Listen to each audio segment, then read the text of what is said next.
இப்ப எடுத்துக்கோடா நீ கேட்கணும். எடுத்துக்கோடா கேட்டுதான் நீ கையை வைக்கணும். கையில விடையா போதும். நீங்க ஐபோனுக்கு வந்து தனி டாங்கல் இருக்கு அப்படின்னா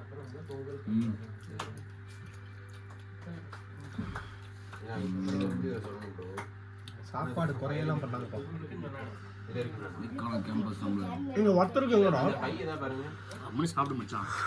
நம்ம டென்த்ல பேசிக்கலாம் சாப்பிட்டு எங்க எது பேசணும் வயசாயிடுச்சு எல்லாருக்கும்.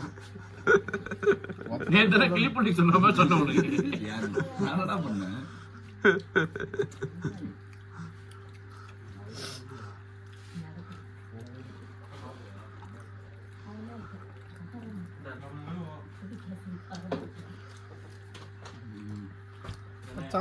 உன் சப்ஸ்கிரைபர்ஸ் நீ எப்படி சாப்பிட்றன்றதை பார்க்க தான் வேலையா? ஆஃப் பண்றாத எண்ணெய் எடுக்காதடா, அப்படி சுத்தி சுத்தி எடுத்தாங்க. எதுக்குடா காலைல இட்லி கேசரி அவன் சாப்பிட்டு பார்த்தே இல்லையா? அது செட்டில் அது எதுக்கு எடுக்கிற? ஏதோ வித்தியாசமா இருடா. கொடைக்கானல் வந்து என்ன காமிச்ச? அவங்களுக்கு ட்ரெயின் காமிச்ச, ஸ்டேஷன் காமிச்ச, பஸ் காமிச்ச. நீ குளிக்கத்தை காமிச்சாண்டா.